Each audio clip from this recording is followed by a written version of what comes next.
بسم اللہ الرحمن الرحیم۔ بسم اللہ الرحمن الرحیم۔ السلام علیکم ورحمۃ اللہ وبرکاتہ۔ امید ہے آپ تمام احباب خیر و عافیت سے ہوں گے۔ آج ایم اے اسلامیات کے مضمون الدعوۃ والارشاد کا سبق نمبر 45 ہے، اور اس سبق کے اندر ہم جس عنوان کی تفصیل پڑھیں گے وہ ہے نورسی تحریک اور اس کے بانی بدیع الزمان سعید نورسی کے حالات زندگی۔ یہ جو تحریک ہے نورسی تحریک، یہ ترکی کی تحریک ہے، اور اس کے جو بانی تھے وہ بدیع الزمان سعید نورسی تھے۔ تو اس تحریک کے اغراض و مقاصد اور اس کی تفصیل پڑھنے سے پہلے آج کے سبق میں ہم اس کے بانی بدیع الزمان سعید نورسی کے حالات زندگی پڑھیں گے۔ تو آئیے تفصیل کی طرف چلتے ہیں۔ نورسی تحریک جو ہے یہ بھی عالم اسلام کی احیائی اسلامی تحریکوں میں سے ایک تحریک ہے۔ اس کے بانی جو ہیں وہ بدیع الزمان سعید نورسی ہیں، جو کہ صوبہ طیلس کے قصبہ حیزان کے ایک چھوٹے سے گاؤں میں 1873 کو پیدا ہوئے۔ ان کے جو والد تھے وہ کردش خاندان سے تعلق رکھتے تھے، اور انہوں نے جو ہے وہ ابتدائی تعلیم گاؤں میں ہی رہ کر حاصل کی۔ اپنے گاؤں میں ہی یہ جو ہے وہ شروع میں رہے اور اپنے جو ہے وہ گاؤں میں رہ کر ہی ابتدائی تعلیم حاصل کی۔ اس کے بعد اعلیٰ تعلیم کے لیے جو اس وقت کے بڑے تعلیمی مراکز تھے وہاں تشریف لے گئے، ان کا رخ کیا اور وہاں پر اعلیٰ تعلیم حاصل کی۔ انہوں نے جو ہے وہ 18 برس کی عمر میں ہی شہرت حاصل کر لی تھی۔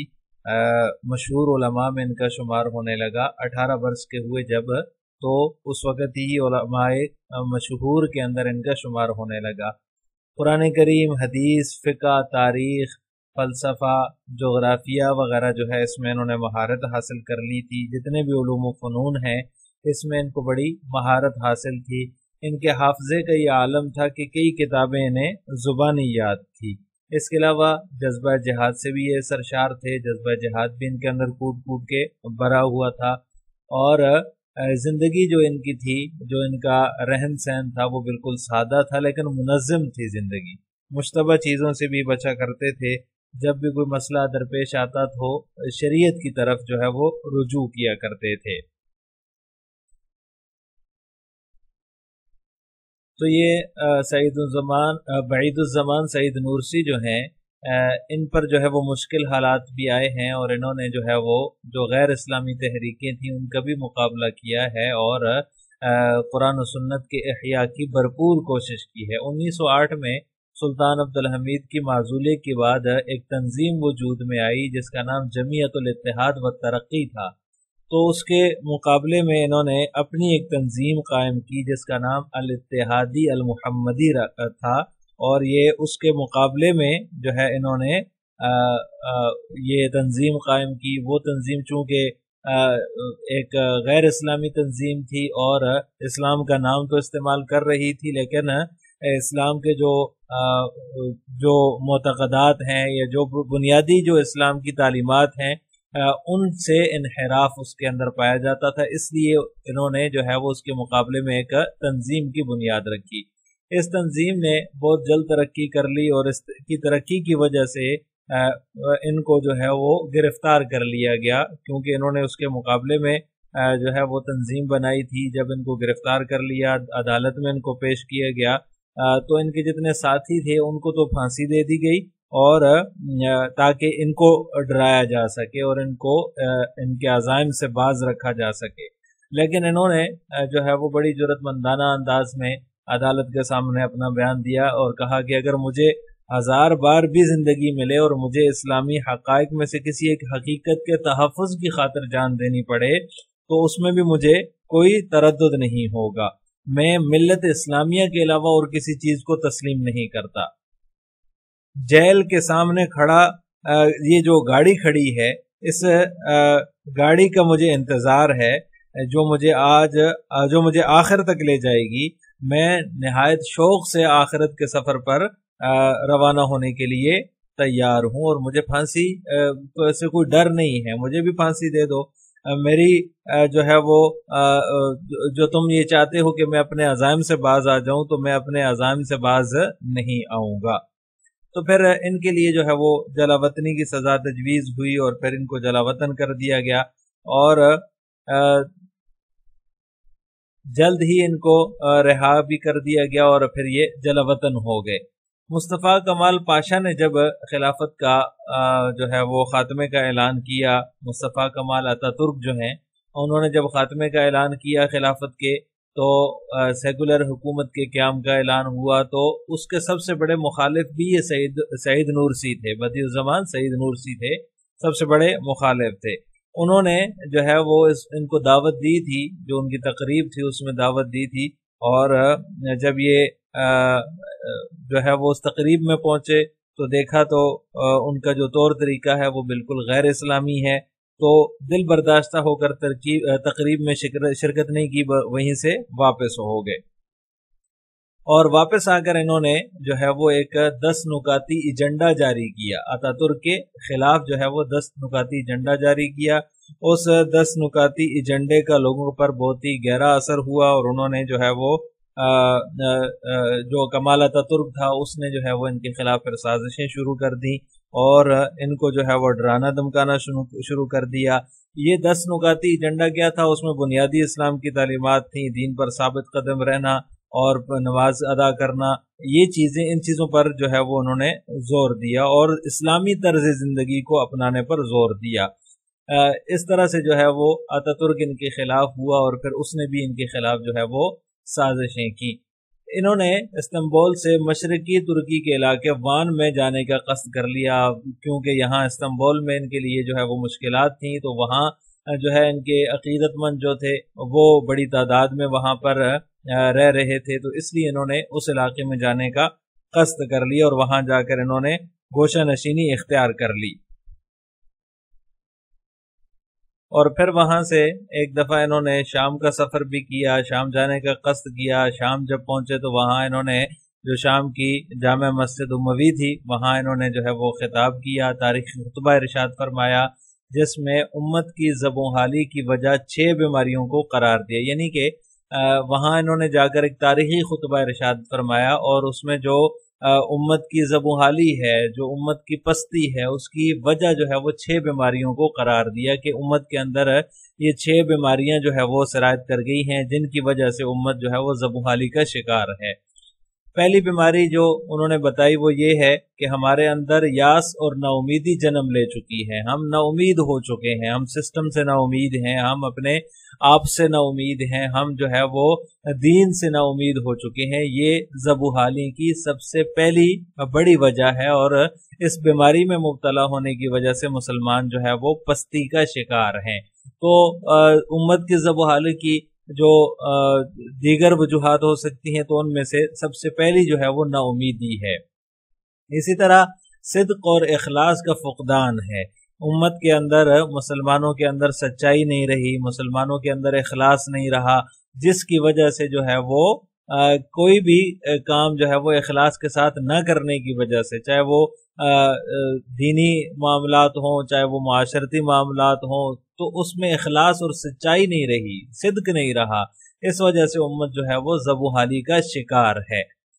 اسی طرح جو ہے وہ ہم نے دشمنی سے محبت کر لی ہے، یعنی کہ جو چیزیں ہماری دشمن ہیں ان سے ہم نے محبت کر لی ہے، اپنی اقدار کو چھوڑ کر، اپنی روایات کو چھوڑ کر ہم نے جو ہے وہ شیطان کے نقش قدم پر ہم چلنے لگے ہیں، غیروں کے طور طریقے اپنانے لگے ہیں، اس وجہ سے بھی مسلم امہ جو ہے وہ زبوحالی کا شکار ہے۔ تو جس طرح دیگر بیماریاں ہیں، اس میں ایک بیماری یہ بھی ہے کہ ہم نے دشمنی سے محبت کر لی ہے۔ نمبر 4 جو ہے، چوتھی بیماری جس کو امت کی زبوحالی کی وجہ قرار دیا، وہ ہے اہل ایمان کو ایک دوسرے سے متحد و منسلک رکھنے والے ایمانی رابطوں سے مسلمانوں میں لاعلمی پیدا ہو چکی ہے۔ یعنی اہل ایمان جو ہیں، چاہے وہ جہاں کہیں بھی بس رہے ہوں، دنیا کے کسی بھی کونے میں ہوں، لیکن آپس میں اتحاد اور اتفاق ہونا بہت ضروری ہے، اور اس اتحاد اور اتفاق کے لیے جو ایمانی رابطے ہوتے ہیں مسلمانوں میں، ان سے لا علمی پیدا ہو چکی ہے. مسلمانوں کو پتہ ہی نہیں ہے کہ ہم نے کس طرح سے اپنے مسلمان بھائیوں سے رابطہ رکھنا ہے، کس طرح سے ہمارا جو ہے وہ ان سے، کیونکہ آپ صلی اللہ علیہ وسلم نے فرمایا المسلمون کا جسد واحد، مسلمان تو سب ایک جسم کی مانند ہیں، لیکن اس جسم کو اکٹھا رکھنے کے لیے، متحد اور منسلک رکھنے کے لیے ایک دوسرے سے جو ایمانی رابطے ہوتے ہیں، کس طریقے سے رابطہ رکھا جائے اور کس طریقے سے جو ہے وہ مسلمان ایک ہی پلیٹ فارم پر جمع ہو، وہ راستے مسلمانوں نے بلا دیے ہیں. مسلمان ان سے لا علم ہو چکے ہیں. یہ بھی امت کی زبوحالی کی ایک بڑی وجہ ہے. اسی طرح قسم قسم کی وبائی امراض کی طرح پھیلنے والا ظلم و ستم عام ہو چکا ہے، یعنی کہ جگہ جگہ جو ہے وہ ظلم و ستم ہو رہا ہے. جس طرح وبائی امراض پھیلتی ہیں، اسی طرح جو ہے وہ طرح طرح کا ظلم جو ہے وہ مسلمانوں میں سرایت کر چکا ہے، ستم جو ہے وہ مسلمانوں میں سرایت کر چکا ہے، جس کی وجہ سے امت زبوحالی کا شکار ہے. اسی طرح اپنی ترجیحات میں ہم نے اپنا ذاتی مفاد پہلے رکھ لیا ہے اور قوم و ملت کی خاطر قربانی کا جذبہ کم ہو گیا ہے. یہی جو ہے وہ سب سے بڑی وجہ ہے آج بھی مسلمانوں کی زبوحالی کی، کہ مسلمان جو ہیں ہر کوئی اگر غور کرے، ہر کوئی جو ہے ہم میں سے ایسے ہی ہے کہ اپنا ذاتی مفاد ہمیں عزیز ہے. ہم جو ہے وہ قومی اور ملی مفاد پر ذاتی مفاد کو ترجیح دیتے ہیں. قوم اور ملت کی خاطر اگر ہمیں جو ہے وہ قربانی دینا پڑے تو اس جذبے سے ہم خالی ہیں. ہمارے اندر وہ جذبہ ہی نہیں ہے جو قومی اور ملی قربانی پر آمادہ کرتا ہے. تو اس لیے مسلمانوں کے اندر جو زبوحالی ہے، جو پستی ہے، اس کی ایک بڑی وجہ اور اس میں مبتلا ہونے کی ایک بڑی بیماری جو ہے وہ یہی ہے کہ ہم نے اپنی ترجیحات میں اپنا ذاتی مفاد مقدم رکھ لیا ہے، اور قومی اور ملی مفاد کی خاطر جو جذبہ ہونا چاہیے قربانی کا، وہ ہم میں ناپید ہو چکا ہے. اس وجہ سے بھی مسلمان زبوحالی کا شکار ہیں. بدیع الزمان سید نورسی جیسا علمی شخص جو ہے وہ جہاں علمی میدان میں انہوں نے خدمات سر انجام دی ہیں، دشمنان اسلام کے خلاف عملی جہاد میں محاذ چنگ پر بھی نظر آتا ہے. ایسا نہیں ہے کہ صرف انہوں نے گوشہ نشینی اختیار کر کے علم کو ہی اپنا مشغلہ بنایا، بلکہ جو اسلام کے دشمن ہیں ان کے خلاف عملی جہاد میں بھی محاذ جنگ پر حصہ لیا ہے. لیکن جو ہے وہ بغاوت انہوں نے کبھی نہیں کی. بغاوت جو ہے وہ حکومت کے خلاف انہوں نے کبھی نہیں کی اور نہ ہی اس پر آمادہ ہوئے. لیکن عملی جہاد میں جو دشمنان اسلام ہیں ان کے خلاف انہوں نے حصہ لیا ہے. اسی طرح انہیں جو ہے وہ اسی وجہ سے قید و بند اور مشکلات و مصائب اور تنہائی، مسافرت، اس جیسے حالات سے دوچار ہونا پڑا. بار بار ان کو قید کیا گیا، ان پر مشکلات آئیں، ان پر مصائب آئے. اسی طرح جو ہے ان کو سفر کرنا پڑا، تنہائی کی زندگی گزارنا پڑی. ان حالات سے ان کو دوچار ہونا پڑا. سعید نورسی کا قید سے رہائی کا عجیب واقعہ. ایک دفعہ جب ان کو قید کر لیا گیا تو واقعہ میں مختصراً ذکر کر دیتا ہوں. وہ اس طرح ہے کہ وہ کہتے ہیں کہ میرے پاس عربی لباس میں ملبوس ایک شخص آیا اور اس نے مجھے کہا کہ تم یہاں سے نکلنا چاہتے ہو. تو میں نے کہا کہ نکلنا تو چاہتا ہوں لیکن بظاہر اس کی کوئی صورت نظر نہیں آ رہی. تو اس نے کہا کہ یہ تو ممکن ہے، آپ جو ہے یہ لباس پہن لو. اور اس نے مجھے جو ہے وہ عربی لباس پہنایا اور کہا کہ یہاں سے باہر نکلنے کی یہ شرائط ہیں کہ تم جو ہے وہ دروس کا سلسلہ جاری رکھو گے اور قرآن و سنت پر عمل درآمد جاری رکھو گے، اور جو اسلام کی خاطر تمہاری جو خدمات ہیں ان کو جاری رکھو گے، اور یہاں سے سیدھا چلتے چلے جاؤ تو آپ جو ہے وہ باہر نکل جاؤ گے. دیوار کے پاس لے جا کر چھوڑ دیا اور کہا کہ سیدھے چلتے چلے جاؤ. تو سعید نورسی کہتے ہیں کہ جہاں سے آنا جو ہے وہ گاڑیوں پر اور جہاز پر آنا ممکن نہیں ہے، بلکہ بہت زیادہ وقت لگتا ہے اور بہت زیادہ جو ہے وہ لمبا سفر تھا وہاں سے ترکی پہنچنے کا. لیکن اللہ کے فضل و کرم سے میں بہت جلد جو ہے وہاں سے پیدل یہاں تک پہنچ آیا. تو یہ ایک عجیب قسم کا رہائی کا واقعہ ان سے پیش آیا. اسی طرح انہوں نے قرآن کی تفسیر بھی لکھی ہے. وہیں انہوں نے قرآن کی تفسیر لکھنی شروع کر دی تھی. قید کے اندر ہی نوجوانوں کو اکٹھا کر کے ان کے ذریعے دعوت و تبلیغ بھی جاری رکھی جب قید سے رہا ہوئے. تو یہ ان کی دعوتی خدمات بھی ہیں۔ بدیع الزمان کی زیادہ تر زندگی قید اور جلا وطنی میں گزری ہے۔ 27 رمضان 1959 میں 86 برس کی عمر میں انہوں نے وفات پائی ہے، اور ان کی تحریک کے اثرات آج تک ترکی پر ہیں، اور ترکی جو آج کل جو ہے وہ دین کے احیاء کی کوشش کر رہا ہے، تو یہ انہی کی برکات ہیں اور انہی کا فیض ہے جو آج ترکی واپس اپنی اسلامی روایات کی طرف لوٹ رہا ہے۔ آج کے سبق کا خلاصہ یہ ہوا کہ ہم نے نورسی تحریک کے بانی جو ہیں بدیع الزمان سعید نورسی، ان کے حالات زندگی کی تفصیل پڑھی ہے۔ اگلے سبق میں ہم کیا پڑھیں گے؟ تو اگلے سبق کا ہمارے عنوان ہوگا نورسی تحریک کے اغراض و مقاصد۔ السلام علیکم ورحمۃ اللہ وبرکاتہ۔